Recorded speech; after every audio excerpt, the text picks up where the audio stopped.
ऐका महिमा आवडीची बोरे खाई भिल्लटीची थोर प्रेमाचा भुकेला हाची दुष्काळ तयाला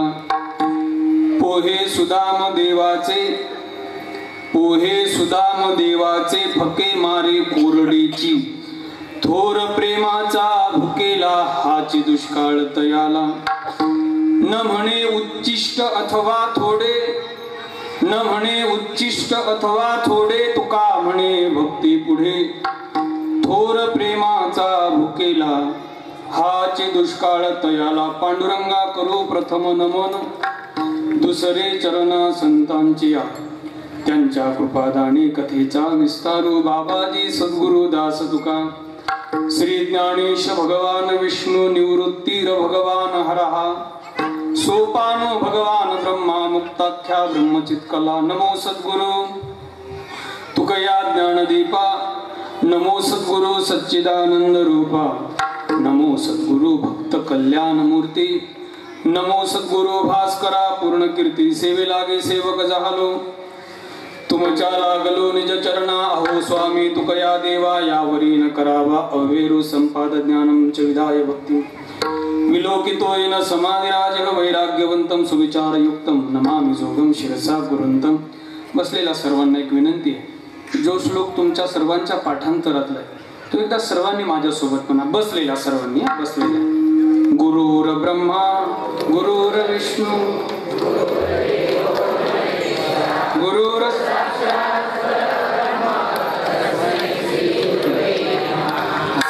असं एकादशी असल्यासारखा नका म्हणून जरा द्वादशी असल्यासारखा म्हणा असं एकादशी सारखं होतंय बरं का असं जरा द्वादशी सारखा म्हणा हा गुरु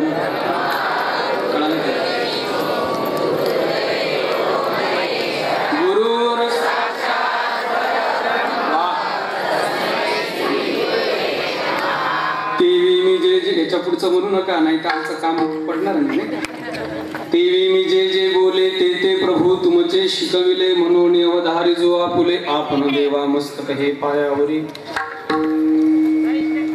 मला निळोबाऱ्यांचं म्हणायचं मस्तक हे पायावरी राहो निरंतरे संतांच्या जय जय श्री राधा रमण जय जय नवल किशोर जय गोपी चितचोर जय गोपी चितचोर प्रभु जय जय माखन चोर राधा मेरी स्वामिनी राधा मेरी स्वामिनी मैं राधे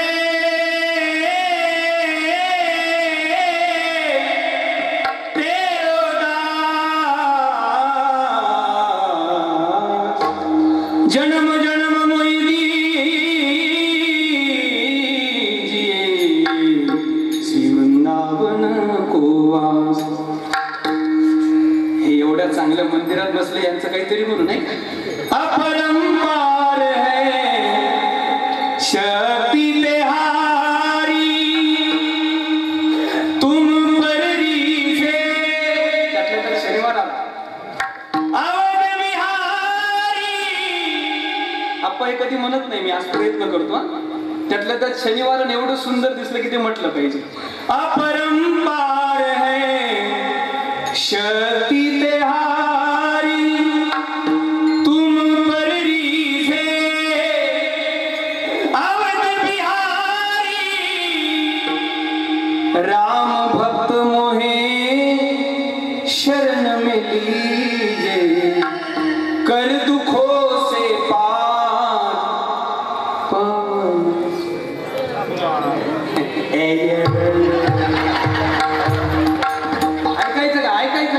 ऐकायचं का ते काही घेणदेण नाही त्यांना फक्त 9चं घेणदेण नाही ऐका सुरुवात राहिली पवन आता तर 21 येणार हे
स्पेशालिटीची थोर प्रेमाचा भुकेला हाची दुष्काळ तयाला अनंत कृपा विभूषित अनंत कोटी ब्रह्मांड नायक कारण कारण करुणावरुणालय भक्तवांच्या कल्पतरू भगवान रुक्मिणी प्राणवल्लभ अखिल जगदाधार श्री पंढरीश परमात्म्याच्या असीम व परंपार कृपेद्वारा कैवल्य ज्ञान सिंधू ज्ञानियांचे शिरोमणी साधकांचे मैबाप अलंकापूर पीठाधीश्वर भगवान श्री ज्ञानोबा आहे वैराग्य रागरसिक वारकऱ्यांचा परमोच्च मानबिंदू असणारे वैष्णवांचा अलंकार श्रीमंत श्री जगद्गुरु तुकोबार आहे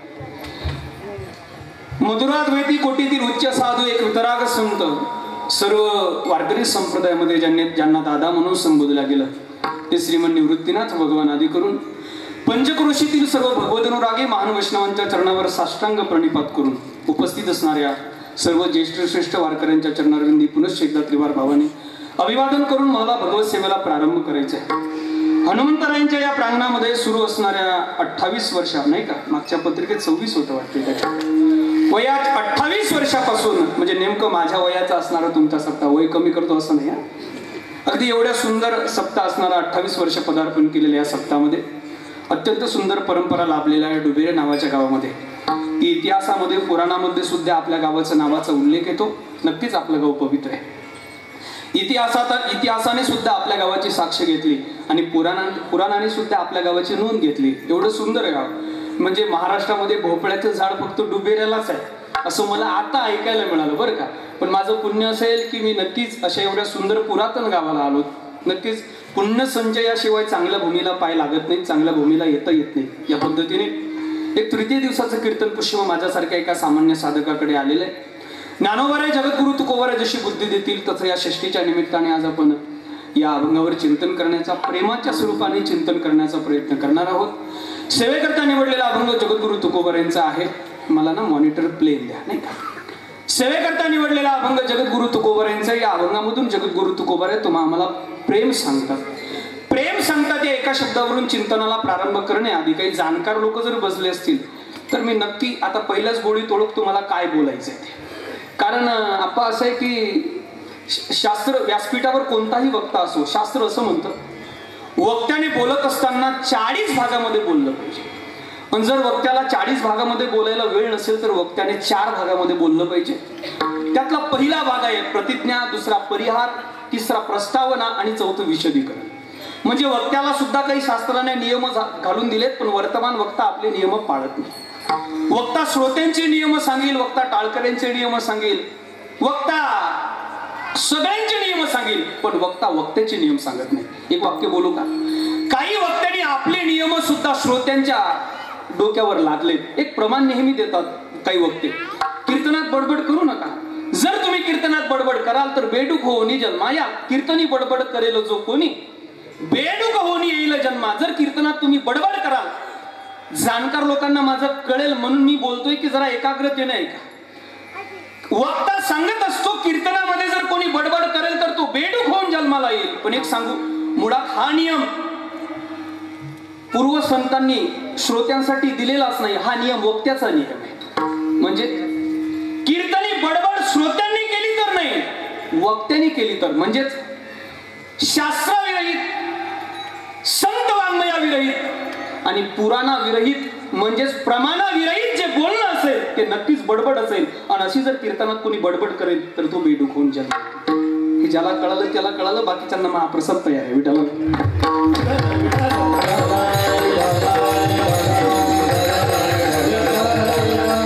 दुसरा अत्यंत महत्वाचा भाग आहे. बरीच मधल्या काळात काही क्लिपा गाजल्या.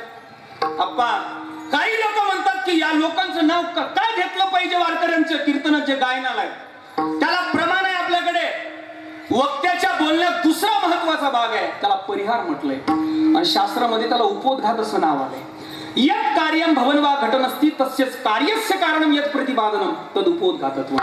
जे कार्य वर्तमान दिसते त्या कार्याच्या कारणाविषयी बोलणं याला उपोद्घात म्हणजे परिहार म्हणतात. आणि तो दिलाच पाहिजे. दोघांना नाही द्यावा लागत जीवांना द्यावा लागतो. विश्वंभर परिहाराची न लगे. देवाला आणि संतांना परिहार द्यावा लागत नाही जीवांना द्यावा लागतो. म्हणून हा उठा ठेवायचा. अत्यंत सुंदर गाव आहे. फार सुंदर गाव आहे. एवढं मंदिर मी ना मी पहिल्यांदा तिथं आलो बाहेर आणि मी चप्पल काढल्यानंतर मी बूट काढला. असं होईल ते उद्या व्यापारी नाही का, कोणी चप्पल घेऊन जाईल. कीर्तन झाल्यावर मी म्हटलं चप्पल हरपली तर म्हणे बूट असतं होता ना, असं होईल ते कदाचित नाही का. त्यालाही शास्त्र आहे अप्पा. शास्त्र परवा चिंतनात आलं म्हणून बोलतो. ज्योतिषशास्त्र आहे. ज्योतिषशास्त्र असं म्हणतं प्रत्येक वस्तू खरेदीला काहीतरी दिवस ठरलेला आहे. दिवस ठर आलं ओघाने म्हणून आता मला जिकडे हवा आली तिकडे पाकळायची सवय. कारण आपल्याला काही पाठ केली नाही, 90 मिनिटात पाठ केलेली कॅसेट वाजवायची नाही. सध्या बऱ्याच कॅसेट 90 मिनिटात पाठ केलेल्याच वाजताय. चला मला तिकडे जायचंच नाही. अरे बाबा ते शीन आला ते म्हणून नाही का, रूप घेऊन म्हाताऱ्या असू द्या, मला आता तिकडे जायचं नाही. मी काय म्हणत होतो, ज्योतिषशास्त्राची खरेदी कोण्या दिवशी करावी आई सांगू. चप्पल सुद्धा खरेदी करण्याला मुहूर्त आहे. चप्पल सुद्धा खरेदी करणं. आपलं शास्त्र कोणतंही वावगं नाही, वायफळ नाही. चप्पल सुद्धा खरेदी करावी कोण्या दिवशी सांगू. जर चप्पल चोरी जाऊ नये असं वाटत असेल तर रविवारच्या दिवशी खरेदी करावी. तुम्ही म्हणाल महाराज काही बोलता का, प्रमाण आहे. जमदाग्नींच्या पत्नी रेणुका माता, जमदाग्नीने सहज असे उन्हाळ्याचे दिवस होते, बाण सोडला, सहज नेम लावत होते, बाण पडला. रेणुकेला सांगितलं जा रेणुके बाण घेऊन ये. रेणुका माता गेली, यायला उशीर झाला. का उशीर झाला तर ती जमदाग्नी होते. का उशीर झाला. रेणुका माता म्हणाली काय महाराज वरून एवढं ऊन तापतंय, खालून पाय माझे भाजतायत, वरून ऊन लागतंय, म्हणून मी थोडी उन्हातून यायला मला उशीर झाला. बरं बरोबर, म्हणजे या सूर्याने तुला ताप दिलाय का. हो, घेतला बाण लावला सूर्याकडे. सूर्याचं एक नाव आहे रवी. सूर्याचं एक नाव आहे रवी. धरला बाण आणि लावला सूर्याकडे. तुला आता मारतोच, माझ्या पत्नीला त्रास दिला. ते म्हटले महाराज काय नेमकं तुमचा प्रॉब्लेम. म्हटले हे बघ, माझ्या पत्नीला तू वरून तापत होता आणि खालून भाजत होता, एक कर. माझ्या पत्नीला त्रास झाला. महाराज एवढंच ना, मग तुमच्या पत्नीला 2 वस्तू देतो ना. म्हणून वरून ऊन लागू नये म्हणून रेणुका मातेला वरून छत्री दिली आणि खालून पायाला चटके लागू नये म्हणून रेणुका मातेला दिली ती चप्पल. ही रवीने दिली म्हणून रविवारच्या दिवशी चप्पल केलेली कधी व्हायला जात नाही. हे माझ्याकडे लय आहे महाराज, कारण मी टिपण्या नाही. विठाला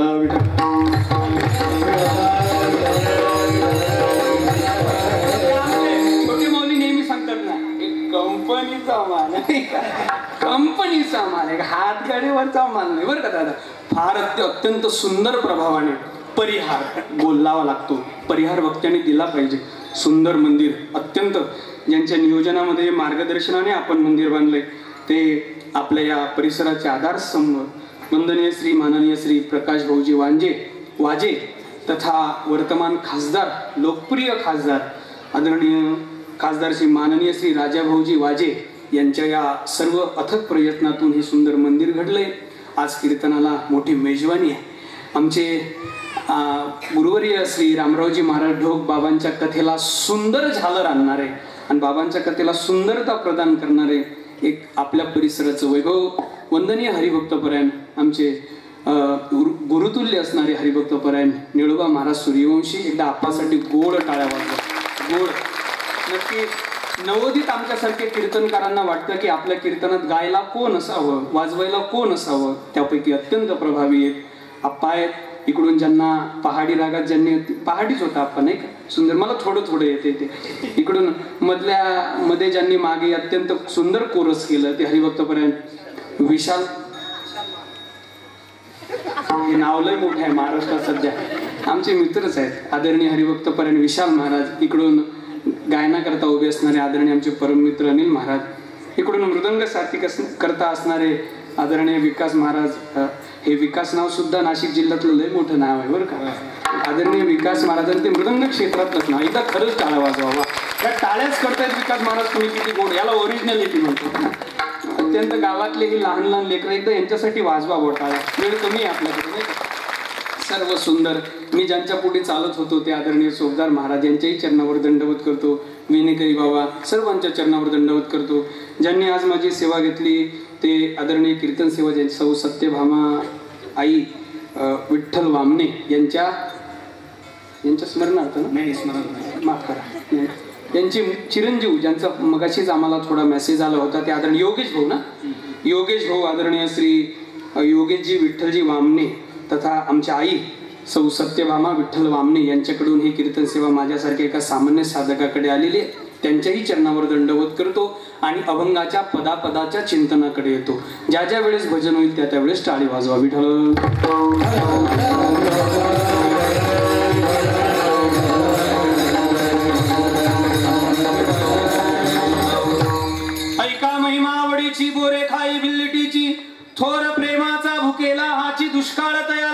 सेवेकरता निवडलेला अभंग तुकोबऱ्यांचा आहे. या अभंगामधून श्रीमंत श्री जगद्गुरु तुकोबरे आम्हाला आम्हाला देवाला जे प्रेम आवडतं त्या प्रेमाविषयी अभंगात बोलतात. खरं तर ऐका बारीक बरं. सध्या जगाला प्रेम सांगण्याची नितांत गरज आहे. कारण या जगाला प्रेम कशाला म्हणावं हे कळत नाही. आजकाल तर शिकलेली लोक कशालाही प्रेम म्हणतात. त्या बिभत्स घटनेला सुद्धा लोक प्रेम म्हणतात. आजकाल या समाजाला प्रेमच कशाला म्हणावं हे कळतलं नाही. जरा काही तरुण मुलं माझ्या कीर्तनाला आहेत म्हणून मी बोलेन. माझा एक आरोप आहे, संतांचं प्रेम का ऐकलं पाहिजे? कारण व्यवहारातल्या शिकलेल्या लोकांना प्रेम कशाला म्हणतात हेच कळालं नाही. प्रेम कशाला म्हणावं हे जर आपल्याला कळवून घ्यायचं असेल तर संतांचं वाङ्मय वाचलं पाहिजे. संत तुम्हा आम्हाला प्रेम सांगतात. ऐका, कशाला तुम्ही आम्ही तर कशालाही प्रेम म्हणतो. काय आहे, जरा बोलतो हा विषय माझ्या वयाला शोभत नाही, पण अत्यंत हळूवारतेने त्याला स्पर्श करतो. बिभत्सपणा येऊ देत नाही. नक्की आहे का? तुम्ही आम्ही प्रेम कशाला म्हणतो? 26 वर्षाचा एखादा तरुण मुलगा आणि 22 वर्षाची एखादी तरुणी जर एकत्र आली तर तुम्ही आम्ही त्याला प्रेम म्हणतो. म्हणजेच 26 वर्षाचा एखादा तरुण मुलगा आणि 22 वर्षाची एखादी तरुणी जर एकत्र आली तर तुम्ही आम्ही त्याला प्रेम म्हणतो. पण माझ्यासारखा धर्मवेडा व्यक्ती आणि धर्मप्रेमी व्यक्ती या घटनेला प्रेमच मानायला तयार नाही. कारण का? 26 वर्षाचा तरुण मुलगा आणि 22 वर्षाची तरुणी जर एकत्र आल्याने प्रेम झालं असतं ना साहेब, तर एका वर्षाआधी घडलेली घटना आहे. 26 वर्षाचा मुस्लिम समाजातील आफताब नावाचा मुलगा आणि 22 वर्षाची हिंदूंची श्रद्धा नावाची मुलगी, या दोघांचं कॉलेजला प्रेम झालं आणि त्या प्रेमाचा परिणाम नक्की आहे का? तुम्ही जर एखाद्या तरुण मुलीचे आई वडील असाल तर माझे शब्द जरा कान उंच करू नये का? वर्षाआधी घडलेली घटना आहे. 26 वर्षाचा मुस्लिम समाजातील आफताब नावाचा मुलगा आणि 22 वर्षाची हिंदू समाजातील श्रद्धा नावाची मुलगी. मला धर्म सांगायचं नाही, प्रेम सांगायचंय. या दोघांचं कॉलेजला प्रेम झालं आणि त्या प्रेमाचा परिणाम त्या श्रद्धा नावाच्या मुलीच्या शरीराचे 35 तुकडे करण्यात आले. ते 35ही तुकडे फ्रीजर मध्ये ठेवण्यात आले आणि त्यातला दररोज एक एक तुकडा काढून जंगलामध्ये डोंगरामध्ये जंगलातील हिंस पशूंना खाण्यासाठी 35 दिवस एक एक तुकडा टाकण्यात आला. म्हणून आजही मला प्रश्न पडतो, प्रेम जर शरीराचे 35 तुकडे करत असेल आणि तरी सुद्धा झोपलेला आंधळा समाज त्याला प्रेम म्हणत असेल तर नक्कीच या जगाला प्रेमाची व्याख्या कळाली नाही. जर प्रेम कळून घ्यायचं असेल तर संतांचे प्रेम स्वरूप असणारे अभंगच वाचले पाहिजे.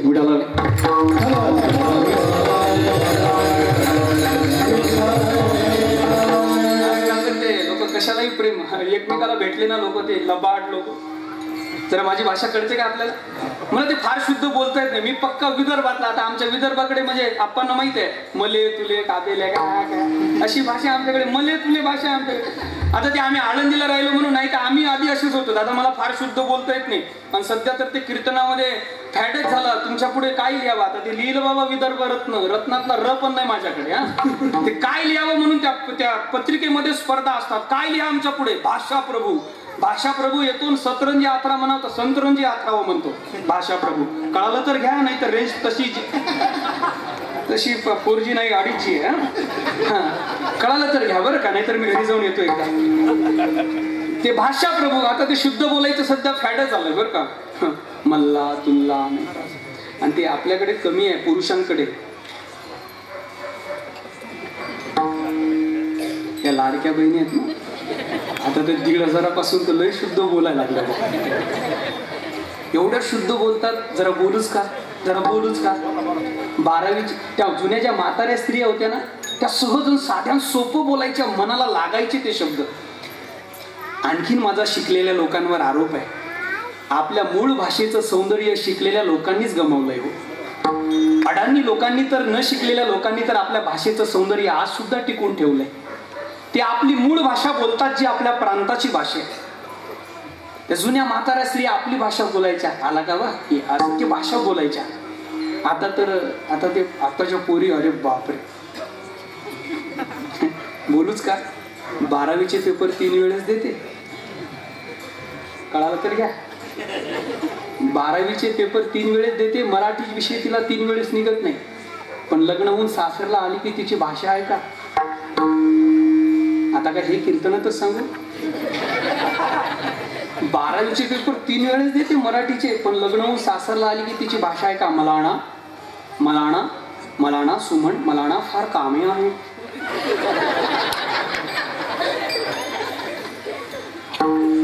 तू मराठीचा पेपर लिहित असताना एका शब्दाला काना दिला नाही, मला आणा मला आणा मला आणा. आणि काय होते माहिती आहे का आप्पा, असं होते ते अनिल महाराज, बोलता बोलता पितळ उघडं पडते. कसं? मलाणा सुमन मलाणा फार कामे आहेत. पितळ कसं उघडं पडते? मलाणा मी आता जाते, आराम करते. मलाणा सकाळी उठून फार कामे आहेत. काय कामे आहेत ग तुला? मलाणा सकाळी पितळ कसं उघडं पडते? मलाणा सुमन सकाळी 9 वाजता उठून शेतामध्ये जायचंय आणि 11 वाजता वावरातून घरी यायचंय.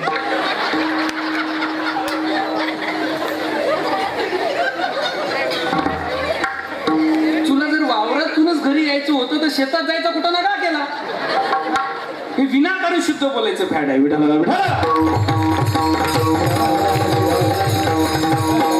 माझी भाषा तुम्हाला कळेल याच पद्धती. आजकाल तर ते प्रेमाचं प्रदर्शन आहे. लोक भेटले ना एकमेकाला, हे संप्रदायातलं आला नाही कळालं. ते इंदुरीकरांचं गोड वाक्य आहे. तुमच्याच परिसरातलं वाक्य सांगतो, फार सुंदर वाक्य आहे. इंदुरीकरांचे गोड वाक्य सांगू का? याच पाकिटात इंदुरीकरांचे गोड वाक्य आहे. ते म्हणतात, जुन्या लोकांचं प्रेम आणि आताच्या लोकांचं प्रेम फार फरक आहे. जुनी लोक कडू बोलायची पण तोंडावर बोलायची, हे प्रेम होतं.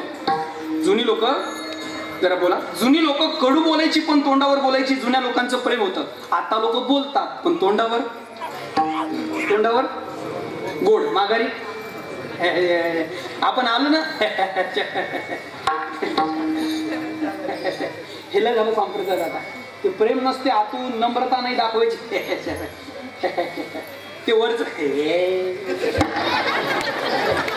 या लोकांपासून सावधान राहा. मी तर असं म्हणेल, माझे सगळे शब्द विनोद म्हणून घेऊ नका. आपल्या जीवनात गोड बोलून काटा काढणाऱ्यापेक्षा कडू का होईना कडू बोलून खरं बोलणाऱ्या व्यक्तीची फार मोठी गरज आहे.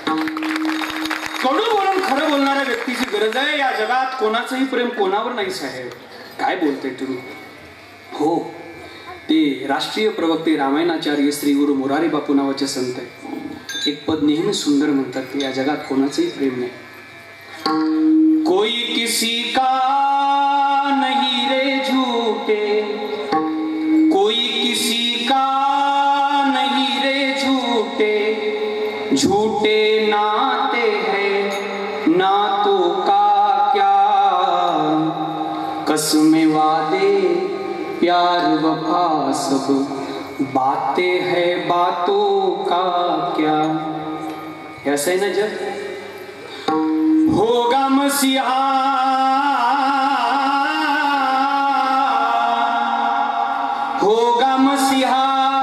सामने तेरे, फिर भी तू ना बच पाएगा. ज्या मुलावर प्रेम केलं, ज्याच्यासाठी अनाचार दुराचार भ्रष्टाचार करून संपत्ती गोळा केली, शेवटी तोच तेरा अपना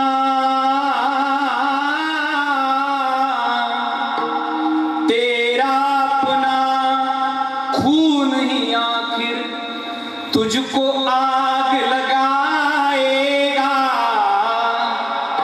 कोणी संपत्तीच्या हवेत, कोणी श्रीमंतीच्या हवेत, कोणी ज्ञानाच्या हवेत, कोणी कोण्या हवेत.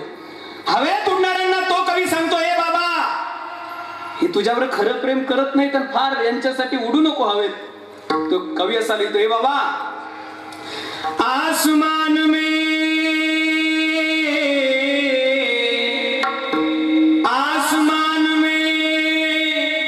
उड़ने वाले मिट्टी में मिल जाएगा, कसमें वादे प्यार वफा.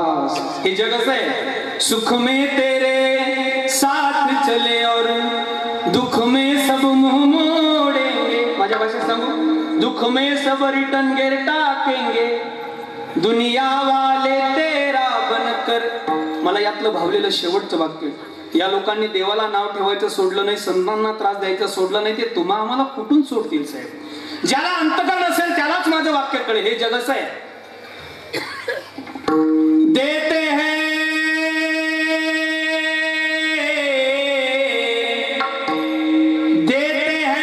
भगवान को धोखा, इंसान को क्या छोड़ेंगे, कसमें वादे प्यार वफा सब. आणि आमचे महाराष्ट्रीयन संत सांगतात, नाही रे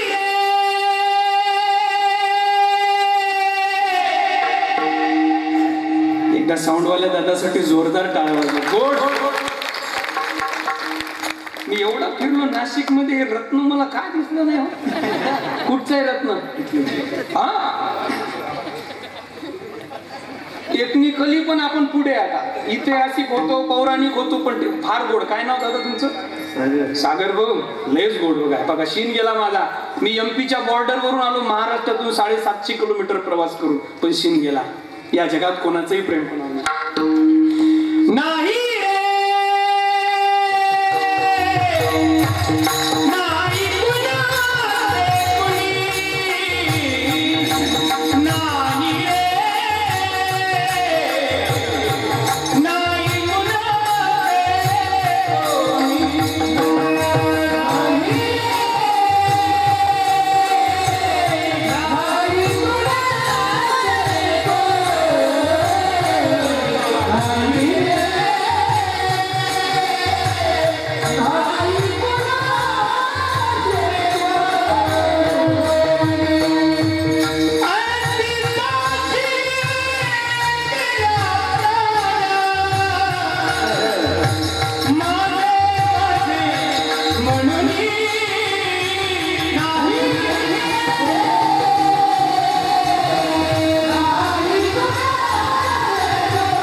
आम्ही एखाद्याच्या घरी गेलो ना, लोक म्हणतात महाराज सिन्नरला ना, माझा ना सिन्नरला ना 2 गुंठ्याचा प्लॉट आहे. किती किती बोला ना जरा, बोला ना. माझा ना 2 गुंठ्याचा प्लॉट आहे. तुम्ही नाही होणार बेटूक, आम्ही होणार आहे. या लोक आम्ही गेलो एखाद्या घरी, महाराज सिन्नरला ना 2 गुंठ्याचा प्लॉट होणार आहे. 2 गुंठ्याचा प्लॉट आहे माझा. किती किती 2 गुंठ्याचा. अहो, ज्या सिकंदराने अर्ध राज्य जिंकलं त्याची काय अवस्था आहे सांगू? ज्याने अर्ध राज्य जिंकलं त्याची काय अवस्था आहे? कुठं 2 गुंठ्याची टिमटिमी लावतोय आपण. कहता था सिकंदर के हौसले बुलंदे थे.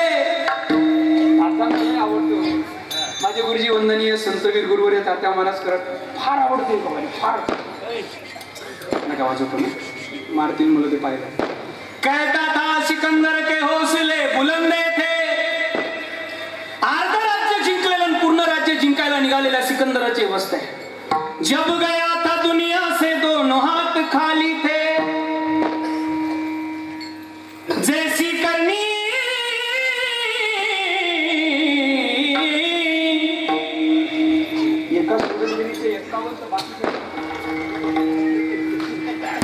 जैसी करनी वैसी वरनी आज किया कल पाएगा.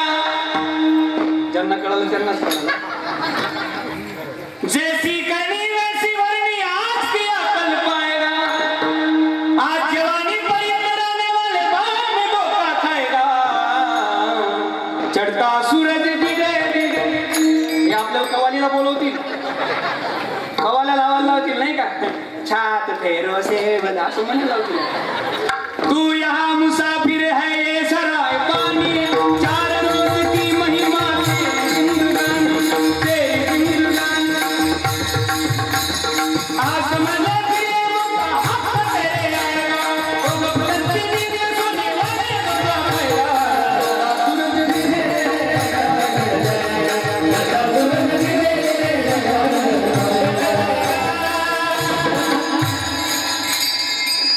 माशा माशा माशा. वाजवा टाळा म्हणजे बिघडलोच आम्ही. त्याच्या पिक्चरच गाणं म्हणतो, विठाला विठाला. सूर्यदशा पश्चिमेला मावणार आहे, तसं जीवन संपणार आहे. त्याआधी कळायला पाहिजे या जगात कोणाचंही प्रेम कोणावर. मी प्रेमावरच बोलतोय. कोणाचंही प्रेम, सगळी प्रेम पहा महाराज, सगळी प्रेम पहा. जरा मी पारमार्थिक बोलतोय, व्यवहारिक घेऊ नका. आई वडिलांच्या प्रेमाला सुद्धा सीमा आहेत अनिल महाराज. आई वडिलांच्या सुद्धा प्रेमाला सीमा येतो. संतांच्या प्रेमापुढे आई वडिलांचं प्रेम लावलं ना ते कमीच पडतं. एक नाथ महाराजांचा अभंग आहे, जास्तही व्यवहारिक होऊ नये म्हणून बोलतो. नाथ महाराजांना विचारलं, नाथ महाराज संत असतात कसे? मायबापासारखे? हा. नाथ महाराज म्हणतात, संतांना मायबाप म्हणत असताना मला लाज वाटते. संता मायबाप म्हणता लाज वाटे बहुचित्ता. का हो? का लाज वाटते? माय बापे जन्म देती संत चुकविती जन्मपंथी. मायबाप फक्त जन्म देतात पण जन्म मरणाची इर्जार संत चुकवतात. म्हणून मला थोडं संतांना मायबाप म्हणत असते. या दादा दादा कळाली तर कळाली, नाही तर घेऊन चला प्रसाद. विठाला विठा. काही लेकर रोखटोक त्याला काही घेणदेण नसतं महाराज. त्या PSI ने जरी त्याला म्हटलं नाही एखाद्या लेकराला ए गप्पा हे बोल नको, PSI ने जरी म्हटलं ना असं तरी ते म्हणलं मुका शांत बसता का नाही माया सांगेल असं. ते असं म्हणतात की आमच्याकडची भाषा आहे थोडीफार. असू द्या. मायबापाचंही प्रेम स्वार्थ आहे. तुम्ही म्हणाल कसं आहे? अगदी सोप्या शब्दात सांगतो. बाबासाहेब इंगळे फार सुंदर सांगायचे मला. मायबापाचंही प्रेम कसं स्वार्थी आहे. सोपं बोलतो, अगदी सोपं. संतांच्या प्रेमापुढे सगळी प्रेम स्वार्थी वाटतात. चला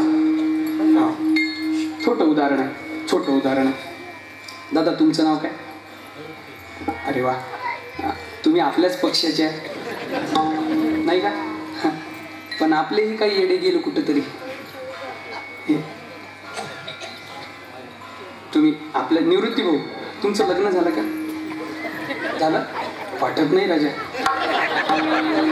नाही असं म्हटलं की लोकांना बरं वाटतं. जरा कोणाचंही वय 50 असलं ना त्याला 25 म्हटलं की लय बरं वाटतं. आणि एखाद्याचं 22 असलं त्याला 5 वर्षाचं म्हटलं की तो आणखीन बरं वाटतं. नाही निवृत्ती भाऊ वारकरी आहेत, चेहरा त्यांचा सांगतो. निवृत्ती भाऊ तुमचं लग्न झालं, किती मुलं आहेत? मायबापांचं प्रेम किती? 2 मुली आहेत. मला खरंच सांगा बरं. नाही खरंच सांगा. नाही जरा सांगाच. काळजी करू नका मंडळी असतील तरी. हळू सांगा, हळू. मला खरं सांगा तुम्ही निवृत्ती भाऊ, संसार सुखाचा आहे की दुःखाचा आहे? नाही नाही खरं बोला. असू द्या, मिटवायला मी येईल. काळजी करू नका, मी साक्षीदार आहे. फक्त फक्त गावाचे प्रतिनिधी म्हणून तुम्ही सांगा कसा आहे संसार? दुःखाचा आहे. किती वर्ष झालं लग्नाला? आठवत नाही राजा? मी तर दिवस दिवस आठवतो राजा. काय करता महाराज, त्यांना दिवस आठवत नाहीत म्हटल्यावर कठीण आहे. मी तर बोटावर मस्त अरे संसार आहे. चला निवृत्ती हो, संसार दुःखाचा आहे माहित आहे काय राजा? संसार दुःखाचा असून सुद्धा तुम्ही हसून सांगता दुःखाचा आहे, हे विशेष आहे. संसार दुःखाचा आहे सगळ्यांना माहित आहे. दोन्ही मुलीचे लग्न राहिले तुमच्या, राहिले माहिती आहे मला. दोन्ही मुलीचे लग्न राहिले तुमच्या. मग आता संसार दुःखाचा आहे म्हटल्यानंतर त्यांना तुम्ही संसारात लोटणार की नाही याचं उत्तर द्या. हेच तर गमक आहे. बाबासाहेब फार सुंदर सांगायचे महाराज. आई वडिलांना सगळ्यांचाच अनुभव आहे संसार दुःखाचा आहे. संसार दुःखाचा या सर्वांचा अनुभव आहे. पण संसार दुःखाचा आहे हे माहीत असताना सुद्धा मायबाप मुलाला मुलीला संसारात का लोटतात याचं उत्तर मला आजपर्यंत सापडलं नाही. पण एक प्रमाण आहे संतांचं. बाबासाहेब फार सुंदर द्यायचे. बसा, तुम्हाला मंत्रिपद भेटायचे. ते काय बापाची गुण पोरात येतात हो. आमचे बाप म्हणजे आमचे गुरुवर तात्या, मधून मधून बोलायची सवय ना थोडंफार. बापाचे गुण पोरात येत असतात, असं असते ते मुलात येतात.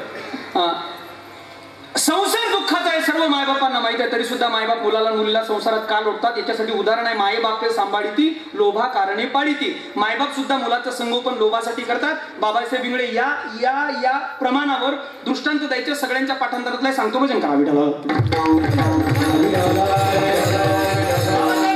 संसार दुःखाचा आहे माहित असताना सुद्धा मायबाप मुलाला मुलीला संसारात लोटतात का लोटतात त्यासाठी ते जुना दृष्टांत द्यायचे. सगळ्यांना माहिती आहे जुन्या काळात गावातली काही गावंडळ अशिक्षित पोरं जुन्या काळात जंगलात गुरं चारायला गेली. गुरं चारायला गेल्यानंतर त्यातले 2-4 पोरं त्यांच्या गळ्यात माळ नाही, परमार तशी त्यांचा संबंध नाही, पण त्यात एक मुलगा असा होता, माळकरी होता, काकड्यात येणारा होता, हरिपाठात येणारा होता, वारकऱ्याचा नित्यनेम आचारसंहिता पाळणारा असा पोरगा होता. एक मुलगा त्यांच्यासोबत गुरं चारायला, तो मुलगा गेला. बाकीचे वारकरी नाही, काही नाही, त्यांचा अध्यात्माशी कसलाही संबंध नाही. ते मुलं गुरं चारायला गेले. चैत्र महिना होता, ऊन फार तापत होतं. ते गुरं चारायला गेले, पण अनोळख्या क्षेत्रामध्ये गेले. जंगलामध्ये गुरं चारत फार दूर गेले. दुपारची वेळ होती, ऊन फार तापत होतं. त्यांच्या लक्षात आलं, म्हणे गड्यांनो, एक मुलगा म्हटला, का रे आपण एवढ्या गुरं चालवतो, एक करून आपल्याला आता भूका लागल्या, आपले शिदोरे आपल्या सोबत आहेत, आपण काहीतरी पहिल्यांदा खाऊन घेऊ. एक म्हटलं, अरे आपण नवीनच प्रांतात आलो, नवीन क्षेत्रात आलो, या जंगलात आपण पहिल्यांदा इथून पुढे आलोच नव्हतो. ते बघ समोर कशाचं तरी मंदिर आहे. त्या मंदिराच्या बाहेर एक अश्वत्थाचं म्हणजे पिंपळाचं झाड आहे. त्या अश्वत्थाच्या त्या पिंपळाच्या झाडाखाली आपण काय करू, गायींना बैठकीला सावलीत बसू आणि आपण मंदिरात जाऊन आपण निवांत भाकरी खाऊ. तिथं पाण्याची काहीतरी व्यवस्था असेल. ती मुलं गेली, त्यांनी त्या गाई बैठकीला बसवल्या, त्या गाई त्या सावलीत बसवल्यानंतर मंदिरात गेले. मंदिराच्या पुढे एक सभा मंडप होता, आतमध्ये मंदिराचा गाभारा होता. त्या मंडपामध्ये बसले, सगळ्यांनी आपल्या भाकरी सोडल्या. वेळ कमी आहे, तुम्ही ऐकलेला म्हणून सांगतो. त्या सभा मंडपामध्ये बसले, त्यांनी आपल्या भाकरी सोडल्यानंतर एकमेकाच्या भाकरीकडे पाहायला लागले. नेमकाच पहिला घास घेणार, पण त्यातला एक वारकरी पोरगा होता. तो म्हटला, गड्यांनो, हे मित्रांनो, का रे योगायोग आपण जर आता मंदिरामध्ये आलोच आपण मंदिरात, तर एक काम करू ना, आज गाभाऱ्यात जाऊ. मंदिर कशाचं आहे पाहू, आपण देवाचं दर्शन करू आणि नंतर आपलं अन्न ग्रहण करू. कारण आपलं अन्न नंतर अन्न राहणार नाही, तो प्रसाद होईल देवाच्या दर्शनानंतर. त्या पोरांनाही कळालं, त्यांना एवढं नॉलेज नव्हतं अध्यात्माचं, पण तरी त्यांना ते काही गोष्ट काही वाईट काय क्रोधी अविश्वासी त्यासी बोधक काय तो उपदेश तो भलत्या याती झाला जित्तीस मरावा. उपदेश चांगल्याकडून झाला तरी ग्रहण केला, वाईटाकडून झाला तरी ग्रहण केला पाहिजे. मग त्यांच्या लक्षात आलं, नाही म्हणे हा बोलतोय हे खरंय. म्हणून ती मुलं त्या गाभाऱ्यात गेली. ते बाबासाहेब फार रंगवून सांगायचे, स्वर्गवासी फार रंगवून सांगायचे. ते म्हणायचे ते मंदिराच्या आत गाभाऱ्यात गेले, नेमके मंदिरात गेले आणि ते मंदिर होतं म्हणजे गणपती बाप्पाचं. ते नेमकं त्या मंदिरात गेले, मंदिर होतं गणपती बाप्पाचं. ती एवढी सुंदर मूर्ती, खरंच फार सुंदर मूर्ती आहे. मंदिरच सुंदर आहे हो. मंदिर असं पाहिजे की मंदिरात गेल्या मनुष्याला ना असा थोडी संसाराची उद्विग्नता वाटली पाहिजे. ती जुन्या काळातले मंदिर आता जुना काळ जरा प्रभावाने केलेला आहे, पण मंदिर खरीच सुंदर स्वच्छ मंदिर असली पाहिजे. ऐका, ते त्या मंदिरात आत गाभाऱ्यात गेल्यानंतर मंदिर होतं गणपती बाप्पाचं. त्या वारकरी पोराने ती गणपती बाप्पाची सुंदर रेखीव ती मूर्ती पाहिली आणि पाहिल्यानंतर त्याने ते बोलायला सुरुवात केली, वा वा वा, काय मूर्ती आहे, एवढी सुंदर मूर्ती, वा काय नक्षी काम आहे, काय कोरीव काम केलंय, जीव ओतलाय त्या कलाकारांनी या मूर्तीमध्ये. कसा मूर्तिकार असेल, एवढा सुंदर अप्रतिम मूर्ती, अशी मूर्ती तशी, मूर्ती ही मूर्ती ती. आता त्या लेकरांना काय कळत होतं, ते म्हणे दगड बसवला इथे, ज्यांना अशी भावना नव्हती. पण या वारकरी पोरांनी ते मूर्ती पाहिली, त्या मूर्तीचं वर्णन करणं सुरू केलं. जसं केलं तसं गावातलं म्हणायला लागलं. ते जे अशिक्षित गावंडळ होतं, ज्याचा अध्यात्माशी संबंध नव्हता, ते म्हणायला लागलं, हे काय दिसतंय रे म्हणे तुला या मूर्तीत, काय आहे म्हणे या मूर्तीत. अरे पाहायचंच आहे तर ते गणपती बाप्पाची ढेरी पाहिजे म्हणे केवढी आहे. ते गावंडळ अशिक्षित पोरं होती. ते बाबासाहेब फार रंगवून सांगायचे, मला नाही तेवढं सांगताना, या गणपती बाप्पाची ढेरी पाहिजे म्हणे केवढी आहे. आता ते पोरच होते, तरुण होते. हे वय महाराज माणसाला थांबू देत नाही शांत. म्हणून मी नेहमी सांगतो, वय अधिक वय बरोबर वय कळाला तर घ्या, नाही तर घरून येतो. हा, वय ळच्या शब्दी य शब्द येत असतो कधी कधी. हा, मग ते एक म्हणायला लागलाय, काय म्हणे गणपती बाप्पाची ढेरी बघ ना केवढी आहे. ज्याची त्याची दृष्टी आहे. त्यातलं एक दुसरं आणखीन होतं, जरा ते त्याच्याही खालचं होतं. सगळ्याच गोष्टी अभिनयात सांगितल्या नाही पाहिजे हो. हा, ते त्याची गलती म्हणे, काय ढेरी पाहत रे म्हणे संत्या. नाव असतं ते गावात, नाही का, लोक गावात चांगले नाव घेतच नाही, संतोष नाव ठेवतात, सांगत नाही संत्या, हे चांगलं नाव असतं. ते म्हणे काय दिसलं म्हणे, त्या पाहायचंच आहे तो म्हणे, ते पाय गणपती बाप्पाची देवी पाहिजे म्हणे. आता एक त्याच्या पुढचं होतं, ते बाबासाहेब सांगायचे, काय शोध लावणं सुरू झाला. विनाकारण असे लोक शोध लावतात. काय असेल रे या देवीत, बरं पाहू का, ए बाबा जाऊ दे, चालू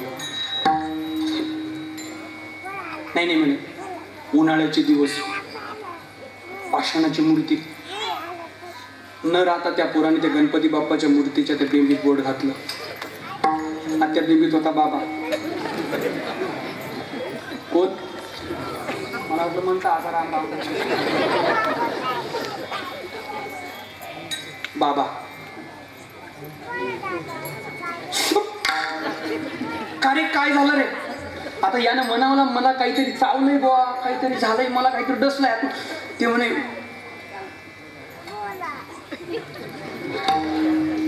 ते म्हणे गण्या, गणपती बाप्पाची बेंबी आपल्या गावातल्या प्रदीपच्या दुकानातल्या आईस्क्रीम सारखी थंडीगार आहे. बाबासाहेब लय रंगून सांगायचे. सिद्धांत माझा महत्वाचा आहे. एक सांगू का, पहिल्याला माहित आहे आपल्याला काहीतरी चावलंय, जरा बारीक आहे का, पण त्याला माहित आहे दुःख ज्ञानोबर आहे. असं म्हणतात, मनुष्याला समाधान तोपर्यंत नाही राणी दुखिया दुखी भेटले. जोपर्यंत आपल्यासारखा दुःखी भेटत नाही तोपर्यंत मनुष्याला सुखच नाही. लाईट, साधारण लाईट जरी गेली ना घरातली आपल्या, तर ते बाळाला म्हणते, बंड्या बघ रे शेजारच्या काकाच्या घरात लाईट आहे का. ते म्हणते, नाही पप्पा, शेजारच्या सुद्धा काकाच्या घरातली नाही. मग बरं आहे. म्हणजे आपल्यासारखा दुःखी भेटेपर्यंत मनुष्याला समाधान नाही. एक वाक्य बोलू, जगात जेवढी लोक स्वतःच्या दुःखाने दुःखी नाहीत त्याच्यापेक्षा जास्त लोक दुसऱ्याच्या सुखाने दुःखी आहेत. दुसऱ्याच्या सुखाने दुःखी होणारा समाज या जगात जास्त आहे. म्हणून ऐका, पहिल्याला दणका बसला, आता ते दुसरं थांबलं नाही, त्याने बोट घातलं, त्यालाही दणका बसला. माझा दृष्टांत संपला. पहिल्याने जर सांगितलं असतं तर मला काहीतरी आज चावलंय बाबा, तुम्ही बोट घालू नका, तुम्हाला त्रास होईल. तसंच आहे संसार नावाचा विंचू. बाबासाहेब म्हणायचे, मायबापांना चावलाय, पण मुलाला मुलीला चावल्याशिवाय सुद्धा मायबापाला समाधान नाही. पारमार्थिक सत्तेने विचार केला तर मायबापाचं सुद्धा मुलावर खरं प्रेम नाही. काय आहे ते गुरुवर्य तात्या नेहमी सांगतात, तो प्रसंग याज्ञवल्क्यांचा. तात्या म्हणतात, प्रेम म्हटलं की संसारिक लोकांच्या डोळ्यासमोर येणारं पहिलं नातं म्हणजे पत्नीच आहे. तात्या म्हणतात, ते याज्ञवल्क्यांच्या 2 पत्नी, एकीचं नाव आहे कात्यायन, एकीचं नाव आहे मैत्री. असे हिवाळ्याचे दिवस होते आणि सकाळच्या कोवळ्या उन्हामध्ये स्मृती ग्रंथाचा विचार करत याज्ञवल्क्य बसले होते. पत्नीचंही प्रेम सांगतो, मग संतांच्या प्रेमाकडे येतो.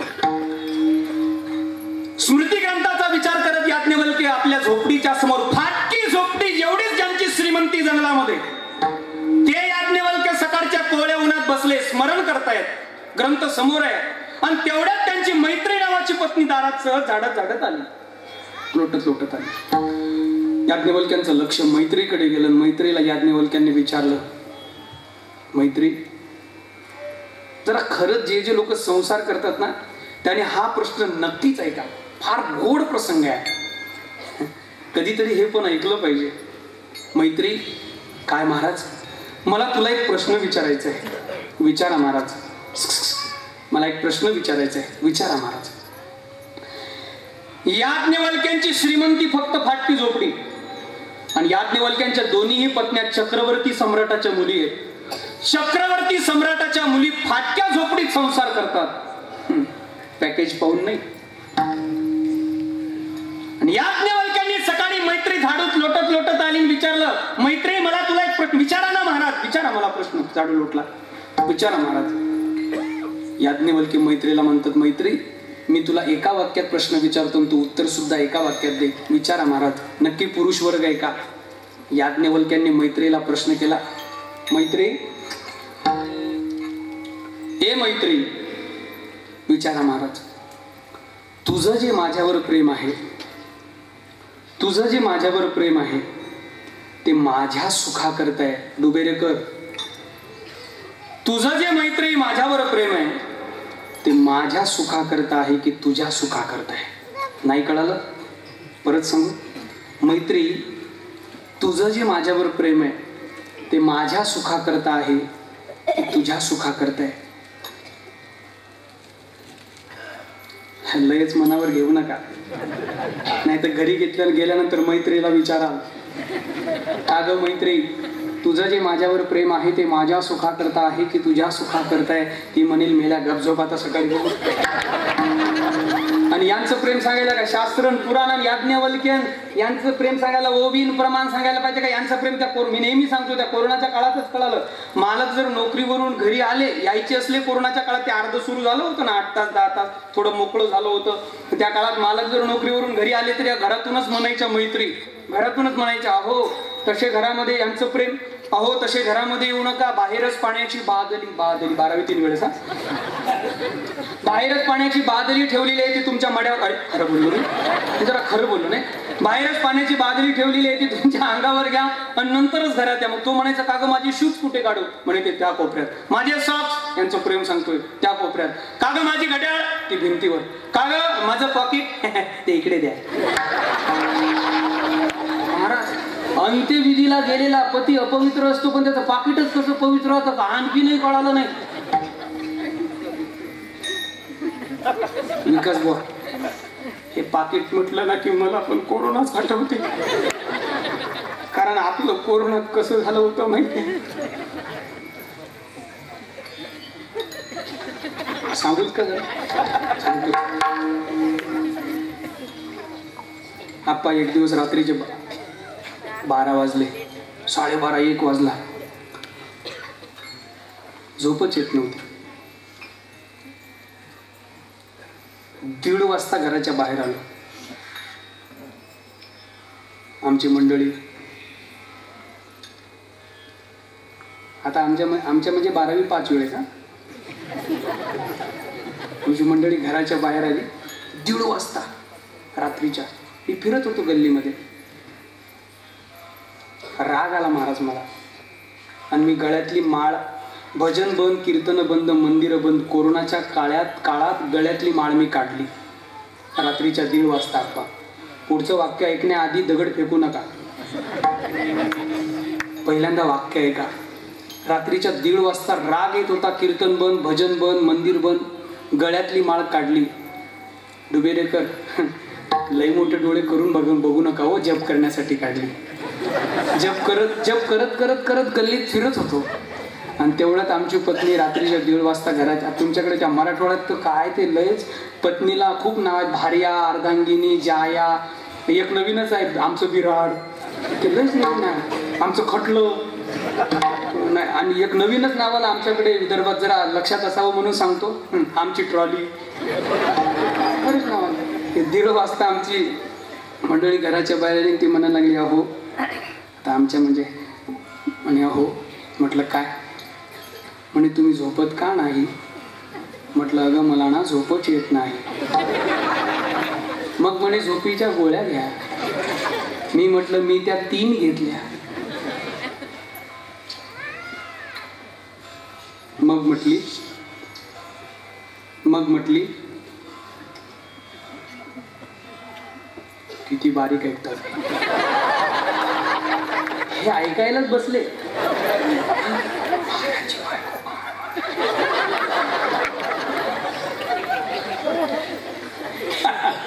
याज्ञवल्क्यांनी मैत्रीला प्रश्न केला मैत्री तुझं जे माझ्यावर प्रेम आहे ते माझ्या सुखा करताय की तुझ्या सुखा करताय? काय बोलता महाराज? चक्रवर्ती सम्राटाची मुलगी आहे. राजवैभवाचा त्याग करून तुमच्यासारख्या एका सामान्य फकीराच्या गळ्यात माळ घातली. 7 जन्मविरत तुमच्या सोबत संसार करण्याचा पण घेऊन आली आणि तुम्ही मला विचारता तुझं माझ्यावर प्रेम माझ्या सुखा करताय की तुमच्या सुखा करताय? महाराज तुमच्या सुखा करताय. नाही मैत्री खोटं बोलतेस. सिद्धांत आहे का? नाही मैत्री खोटं बोलतेस. याज्ञवल्क्यांची वचन आहे.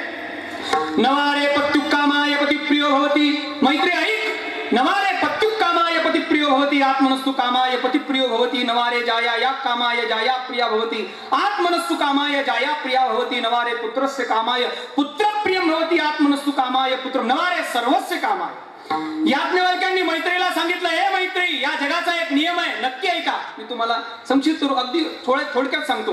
याज्ञवल्क्य मैत्रीला सांगतात मैत्री या जगाचा एक नियम आहे. या जगतामध्ये पतीचं पत्नीवर पत्नीचं पतीवर मायबापांचं मुलावर मुलाचं मायबापावर. ए मैत्री या जगातले सगळे जीव या जगामधील सर्व जीव जर एखाद्या वस्तूवर एखाद्या व्यक्तीवर अथवा एखाद्या पदार्थावर प्रेम करत असतील तर त्या जीवाचं प्रेम माझ्या व्यवहारातल्या प्रेमाचा सिद्धांत आहे म्हणून जरा कान उंच करू नये का? मैत्री या प्रत्येक जीवाचं प्रेम जर एखाद्या वस्तू व्यक्ती आणि जीवावर असेल तर त्या जीवाचं प्रेम त्या वस्तूच्या त्या व्यक्तीच्या आणि त्या पदार्थाच्या सुखाकरता नसून आत्मनस्तु कामाय या जगाच्या पाठीवरचे सर्व जीव एकमेकावर प्रेम करतात ते स्वतःच्या सुखाकरता. म्हणून या जगात कोणाचंही प्रेम कोणावर नाही. म्हणून हे प्रेम आपल्याला व्यवहारात पाहायला मिळत नाही. जगाच्या पाठीवर एकच प्रेम खरं आहे जे फक्त संतांकडे आहे. म्हणून संतांचं प्रेम असं आहे आपल्यालाही प्रेम प्राप्त करायचं असेल काय सुखया संत समागमे नित्य दुनावे तुझ्या नामे दहन होती सकळ कर्मे सर्व काळ प्रेमे डुल्लत असो. ज्यांच्या संगतीत प्रेमानं डुलायचे ते संत आहेत आणि या संतांचं प्रेम सामान्य नाही. त्या प्रेमापुढे सगळी प्रेम तोकडी आहेत. अरे तुमचं आमचं काय? जगाच्या मालकाला ज्या प्रेमाची भूक आहे आणि जगाच्या मालकाला ज्या प्रेमाचा दुष्काळ आहे ते प्रेम संतांकडे, अभंगाचं दुसरं चरण.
तुम्ही प्रेमातच म्हटलं एकदा नक्की टाळ्या वाजवा.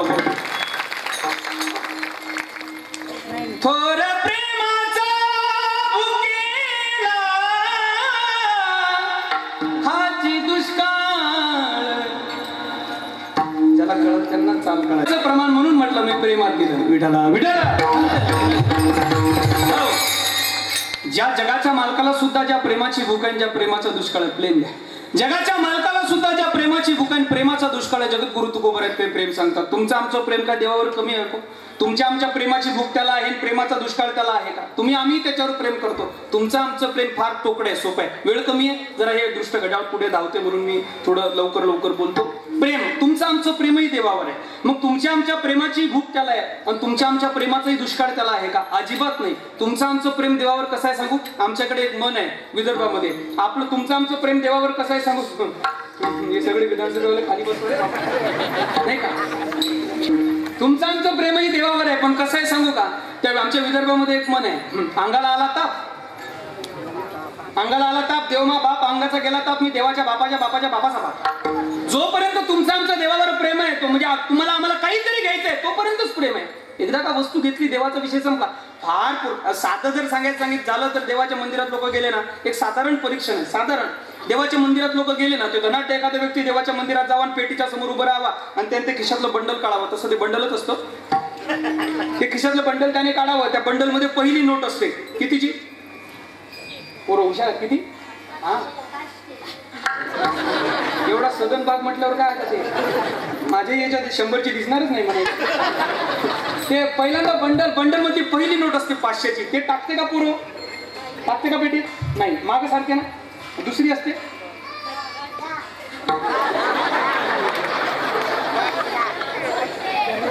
हा, अर्थमंत्री तिथं बसले.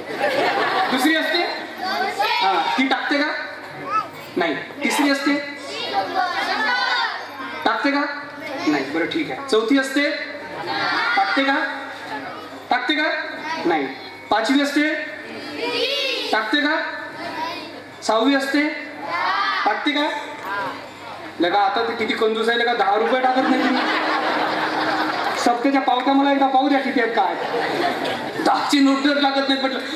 तुमचं आमचं प्रेम देवावर कसं आहे?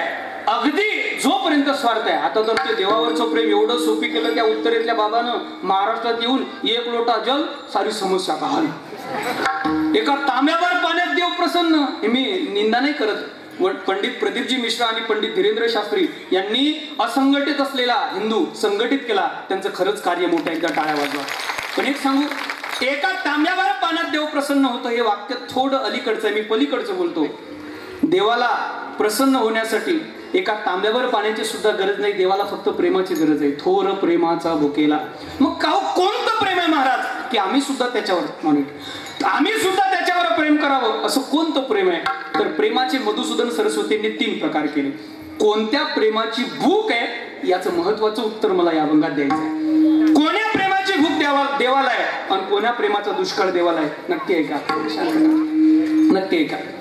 मधुसूदन सरस्वतींनी प्रेमाचे 3 प्रकार सांगितले भक्ती रसामृतामध्ये. पहिलं प्रेम लक्षात राहील तुमच्या. पहिलं प्रेम देवावर प्रेम करणाऱ्याचे 3 प्रकार आणि 3च प्रकारचं प्रेम.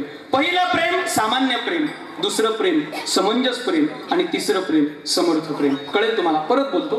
पहिलं सामान्य प्रेम, दुसरं समंजस प्रेम आणि तिसरं समर्थ प्रेम. नाही कळालं? खाली येतो.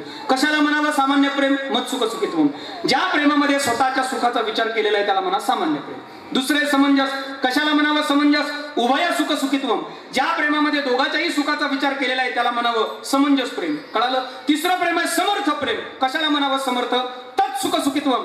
ज्या प्रेमामध्ये फक्त त्याच्या सुखाचा विचार केलेला आहे त्याला म्हणावं समर्थ प्रेम. नाही कळालं? आणखीन खाली येतो.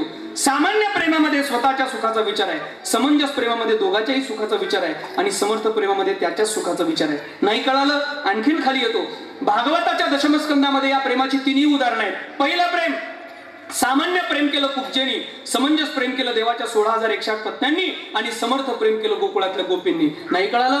आणखीनही खाली येतो. पण आता याच्यापेक्षा खाली येता येत नाही, तुम्ही गड्ड्यात पडला. किती खाली येऊ देता कीर्तनकार आणखी ना. सामान्य प्रेम कोणी केलं? कुब्जेनी. ज्या प्रेमात स्वतःच्या सुखाचा विचार आहे. काय झालं? कुब्जा म्हणजे कोण? 8 ठिकाणी वाकडी, अपंग, व्यंग. 8 ठिकाणी शरीर वाकडं आहे. एका हातात काठी आहे, एका हातात चंदनाचं पात्र आहे. काम काय? तर त्या कंसाला दररोज चंदन लावण्याचं काम करते. कोण? कुब्जा. निघाली आणि मथुरेच्या गल्लीमधून देव आपल्या सवंगड्यासोबत फिरत होते. त्यांच्या नाकाला तो गंध आला, सुगंध आला चंदनाचा. कोण आहे? समोर बघितलंय कोणीतरी कुब्जा स्त्री. कुब्ज शब्द संस्कृत आहे, त्याला मराठीत अपंग व्यंग असं म्हणतात. कोणीतरी कुब्जा स्त्री निघालेली आहे, अपंग व्यक्ती निघालेली आहे. देवाचं लक्ष गेलं. देव मित्र म्हटले, देवा हे कृष्णा, अरे हिच्या हातामध्ये तर चंदनाचं पात्र आहे. आपण जर हे चंदन कपाळाला लावलं तर आपल्या अंगाचा किती सुगंध दरवडेल नाही का? लोक म्हणतील आपल्याला, बोले क्या चल रहा है? हॉक चल रहा है. लोक म्हणतील आपल्याला का त्याची कसं होईल? हे देवा एक काम कर ना, म्हणजे तिला हात मार ना, तिच्याकडून आपण चंदन लावून देऊ. देवाने हात मारली. आता ही सुंदर नव्हती. देवाने मागून काही एखाद्याकडून काम करून घ्यायचं असलं ना तर लय गोड बोलावं लागतं महाराज. वर्तमान कीर्तनकारांना विचारावं. ते देवाने हात मारली. देव म्हणायला लागले काही बॉल निघून जातील बॉन्ड्रीच्या बाहेर. हा देवाने हात मारली. ए सुंदरी, ए सुंदरी, अगं थांब. तिचं तोंड होतं तिकडे. सुंदरी थांब. तिने मागं ओढून पाहिलं. तिला वाटलं आता आपल्या गाडीचा नंबरच नाही. निघाली पुढे. अगं ए तूच काय सुंदरी, तुझ्या एका हातामध्ये काठी आहे आणि एका हातामध्ये चंदनाचं पात्र आहे, जरा थांबशील? मग ती थांबली. तिला वाटलं हाच आपल्या फॉर्च्युनरचा नंबर आहे. मग ती बरोबर थांबली. पण थांबल्यानंतर ती देव आले जवळ. का रे बाबा कोण तू? मी नंदबाबाचा पोरगा. हा मी गोकुळाच्या पाटलाचा मुलगा आहे. माझं नाव आहे कृष्ण. बरोबर काय काम आहे तुला? पण मला सुंदरी का म्हणतोस? ए बाबा 8 ठिकाणी वाकडी आहे रे. मला सगळं जग कुब्जा म्हणतं. तू सुंदर म्हणतोस. मी कशाची सुंदर आहे? नाही ग, तू मनाने सुंदर आहे. आता गोड बोलायला सुरुवात केली. मनाने सुंदर आहे. बोल बोल बोल. म्हणे काय काम आहे तुझं? काही नाही. तुझ्या हातात जे चंदनाचं पात्र आहे ना, माझ्या सगळ्या मित्रांना या चंदनाचा टिळा यांच्या कपाळाला लावशील का? ती म्हणायला लागली, ए पोरा, गवड्याच्या पोरा, दही दूध लोणी चोरून खाणारा तू, तुझ्या अंगीची घुरट घाणी आणि तनू काय दिसती वंगळवाणी. तुझ्या सगळ्या अंगाचा दह्या दूध लोण्याचा वास येतो. हो बाजूला. 1 कोटी रुपये ग्रामचं चंदन तुझ्यासारख्या एका गवळ्याच्या पोराच्या कपाळाला लावेल. हो, हे कंस महाराजांसाठी चालवलं. आई कुब्जे लाव ना ग. नाही लावत, हो बाजूला. कुब्जेला देव म्हटले आता तुला लावल्याशिवाय सोडणारच नाही. म्हणून देवानी तिचा हात धरला. तिने हाताला इसडा मारला. ती कुबडत कुबडत निघाली आणि देवानी परत मागून धाव घेतली. तिचा हात पकडला. कुब्जा म्हणते सोड कृष्णा, सोड कृष्णा, सोड कृष्णा. देव म्हणतात मावशे, माझा एक स्वभाव आहे, मी एकतर कोणाला धरतच नाही आणि एकदा का धरलं तर त्याचं कल्याण आणि डोंबिवली केल्याशिवाय सोडत नाही का. मी त्याचं कल्याण केल्याशिवाय सोडत नाही. कुब्जी माझा स्वभाव आहे. मग भगवंतानी तिच्या पायावर पाय दिला, हनुवटीला हात लावला, कुब्जेला वर उचललं. मंडळी, कुब्जेची कथा अशी सांगते की भगवान परमात्म्याचा स्पर्श जसा कुब्जेला झाला तशी कुब्जा अप्सरेसारखी सुंदर दिसायला लागली. आणि मग कुब्जेने आपलं शरीर पाहिलं. वा कृष्णा, तुझ्या कृपेने मला सुंदर शरीर मिळालं. मी सगळ्यांच्या कपाळांना चंदन लावते. चंदन लावलं आणि मग कुब्जेने देवाला सांगितलं, कृष्णा, मी सामान्य दासीच्या गल्लीत राहते, झोपडीत राहते. माझी तुला एक विनंती आहे. म्हणे काय? मी सामान्य दासीच्या गल्लीत राहते. एकदा तुझी सेवा मला घडू दे आणि तू माझ्या झोपडीत ये, मला तुझी सेवा करायची. आता माझी कथा संपली. ऐका मंडळी, कुब्जेला वाटतं देव जर माझ्या झोपडीत आला तर मला सुख मिळेल. नक्की ऐका, नक्की ऐका, शब्द घालवू नका. आता सैद्धांतिक बोलतो मी. कुब्जेला वाटतं देव जर माझ्या झोपडीत आला तर मला सुख मिळेल. पण कुब्जा हा विचार करत नाही. हा जगाचा मालक आहे, हा राजा आहे. हा जर माझ्या सामान्य दासीच्या गल्लीत आला तर याला जग काय म्हणेल याचा ती विचार करत नाही. कुब्जा स्वतःच्या सुखाचा विचार करते. आणि जे प्रेम स्वतःच्या सुखाचा विचार करतं ते पहिलं प्रेम सामान्य प्रेम. दुसरं प्रेम समंजस प्रेम, ज्या दोघांच्याही सुखाचा विचार आहे. तुम्ही अनेक वेळेस कथा ऐकून आलात. म्हणे एकदा देवाचं डोकं दुखायला लागलं. देवाचं डोकं दुखायला लागलं पण 16,108 पत्न्यांची धावपळ आहे. कोणी लेप करते, कोणी काढा करते, कोणी टॅबलेट देते, कोणी काही. त्या काळातले सगळे प्रयत्न केले पण तरी सुद्धा देवाचं डोकं दुखणं थांबत नाही. अश्विनी कुमारासारखे वैद्य आले तरी सुद्धा देवाचं डोकं दुखणं थांबत नाही. मग ऐका, 16,108 पत्न्यांची धावपळ का सुरू आहे आई?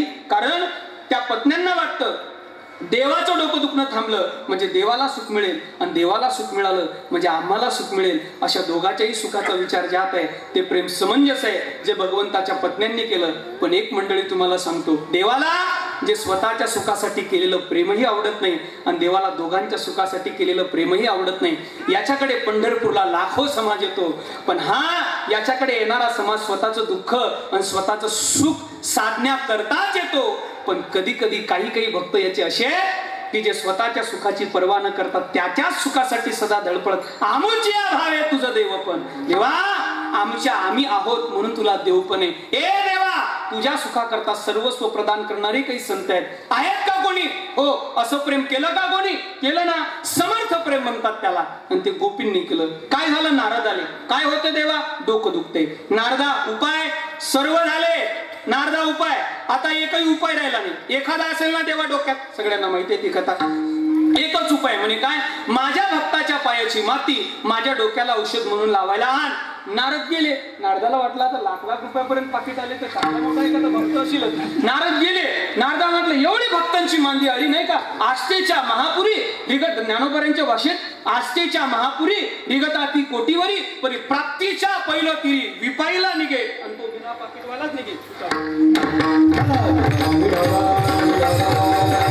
याच्यासाठी ज्ञानेश्वरी वाचली पाहिजे, पारायणाला बसलं पाहिजे तर या ओव्या कडतील. आता बऱ्याच ओव्यात नाही का? आस्थेच्या महापुरामध्ये कोट्यावधी लोक निघतात दादा, पण सगळेच आस्थेचा महापूर पोहून येऊ शकत नाहीत. काही प्रवाहात होऊन जातात. पण धार फोडणारा एक विरळाच असतो. मनुष्यानाम सहस्रेषु कश्चित देतति सिद्धये. असं प्रेम केलं कोण? काय झालं? नारदा भक्ताच्या पायाची माती माझ्या डोक्याला औषध म्हणून लावायला आण. नारद गेले. आता नारदांना काय त्रिभुवन फिरले, एकाही भक्तांनी पायाची माती दिली नाही. जरा लवकर बोलतोय बरं, ऐका. दृष्ट गडळ थांबत नाही. ते एकाही भक्तांनी पायाची माती दिली नाही. नारद परत आले. देवा, एकाही भक्तांनी पायाची माती दिली का दिली नाही? त्यांना भीती आहे आपल्यासारख्या सामान्य भक्ताच्या पायाची माती जर जगाच्या मालकाच्या आभ्रपटलाला म्हणजे कपाळाला लागली तर आपल्याला त्याचा दोष लागेल आणि त्या दोषाच्या प्रभावाने आपल्याला नरकात जावं लागेल. देवा, या नरकाच्या भीतीपोटी एकाही भक्तांनी आपल्या पायाची माती दिली नाही. त्याही वेळेस देवाच्या मुखात वाक्य आलं, नारदा सगळीकडे गेले होते का? हो. नारदा, तुम्ही गोकुळातल्या गोपींकडे गेले होते का? नारद म्हटले नाही. का गेले नाही? ऐका डुबेरेकर, का गेले नाही नारदा? एक सांगू देवा, त्या दही दूध लोणी विकणाऱ्या गवळ्याच्या पोरी काय तुझ्या भक्त आहेत? नारद दही दूध लोणी विकतात म्हणून गोपींना भक्त मानायला तयार नाहीत. संतत्व दिसल्याने येत नसतं बुवा.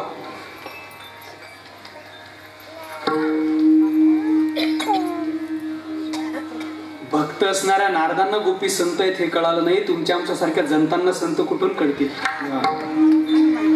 तुका म्हणे अंगी भावे जाई आपण, पण ज्ञान थोडी ज्ञानाचीच अहमता असल्यामुळे नारदांना सुद्धा ते कळालं नाही. महाराज एक सांगू, कीर्तन हा मुळात ज्ञानाचा विषयच नाही, हा भक्ती प्रधानतेचा विषयच आहे. पण तेवढी प्रगल्भता सांगता आली पाहिजे. चला मी तिकडे जात नाही, माझा अधिकार पोहोचत नाही तिथपर्यंत, नाही का.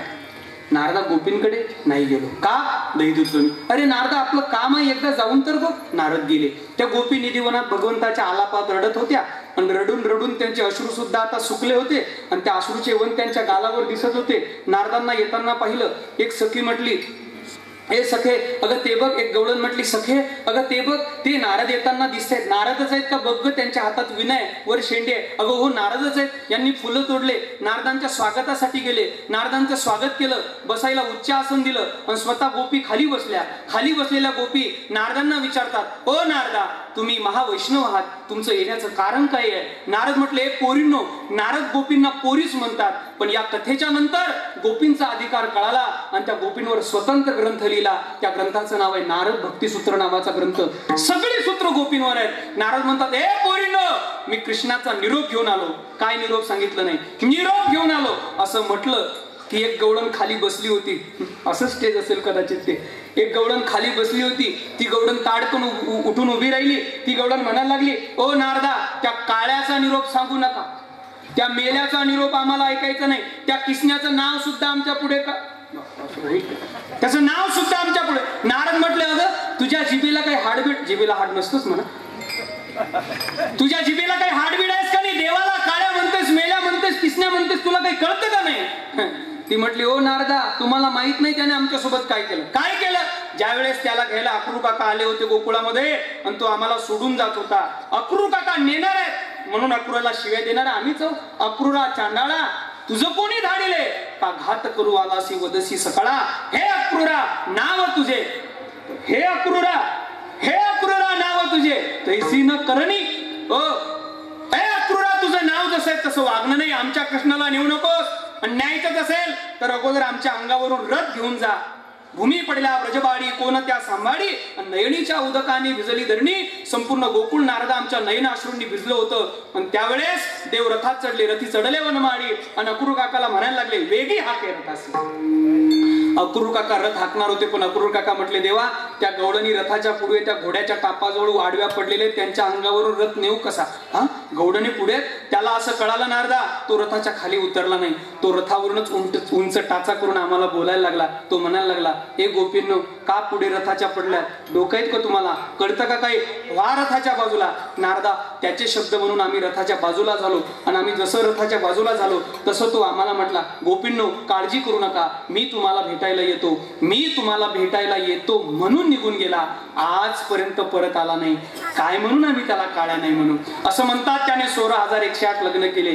काय म्हणून आम्ही त्याच्यावर विश्वास ठेवू. नारदा आम्ही घर सोडून धरिले रान, प्रमाण आहे, घर सोडून धरिले रान, संसार केला दानादीन, याच्यासाठी संसाराला राख रांगोळी लावली आणि हा आता आमचा विचार करत नाही, परत भेटायला आला नाही. नारदा आम्ही काळ्या का म्हणून नाही आला.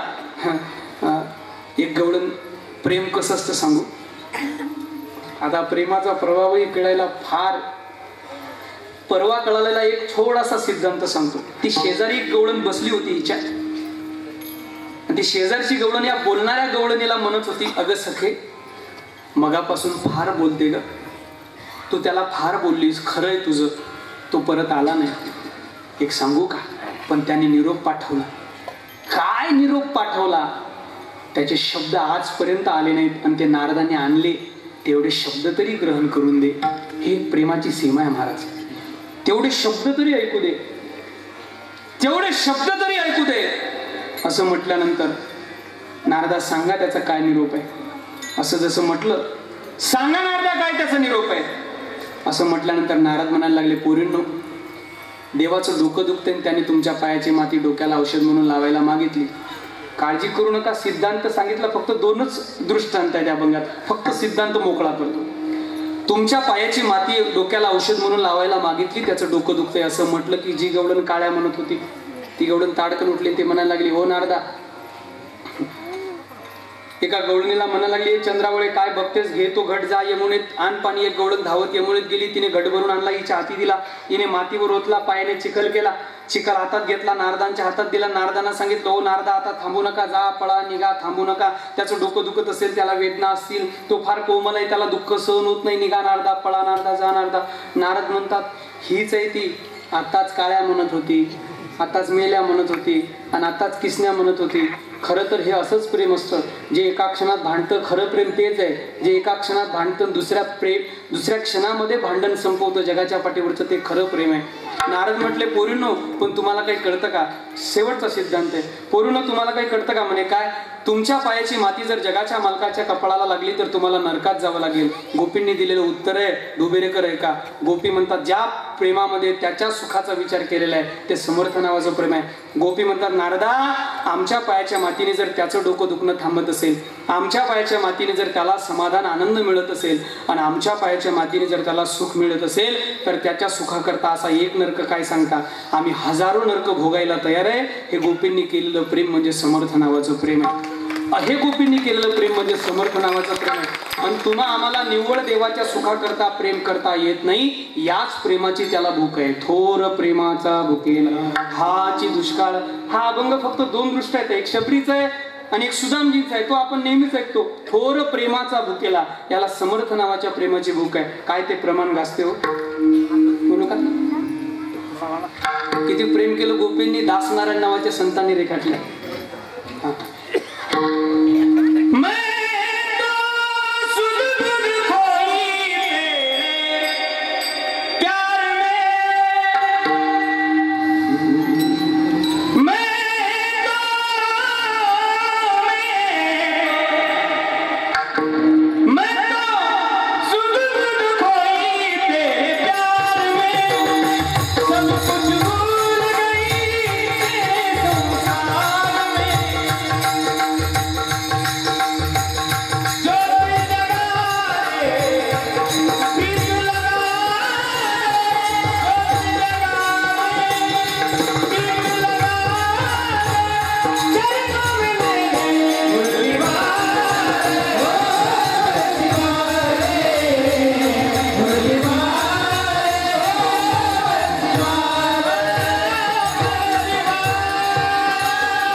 प्रेमाची भूक त्या जगाच्या मालकाला आहे. विठोबा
त्याला भूक आहे आणि आज प्रेमाचं त्याला दुष्काळ आहे. मग असं प्रेम केलं का कोणी? पहिलं उदाहरण ऐका. महिमा आवडीची बोरे खाई बिल्लेटीची, त्या शबरीची उष्टी बोरं रामाने खाल्ली. का खाल्ली? कारण उत्तर तिथंच आहे. थोर प्रेमाचा भुकेला.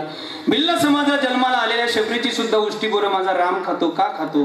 थोर प्रेमाचा भुकेला. पोहे सुदाम देवाचे, फके मारी कोरडेचे. सुदामजीचे पोहे होते ते काय साधे होते का? तुटके पोहे होते महाराज. त्याला देवाला कोरडे पोहे खायची, फके मारी कोरडेची.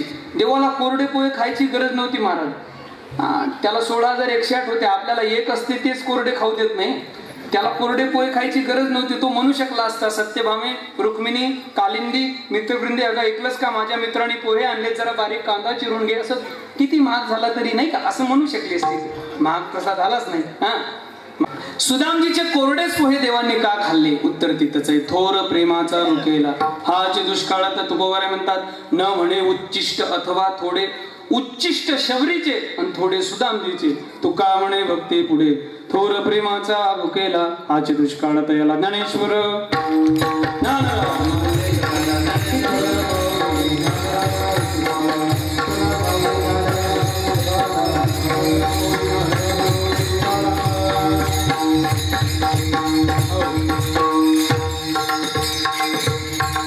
आज चंपाषष्ठी या निमित्ताने भगवंतानी मनी आणि मल्ल या 2 दैत्यांचा वध करून त्यांचा उद्धार केला होता. त्या दिवशी चंपाषष्ठी मनवतात नाही.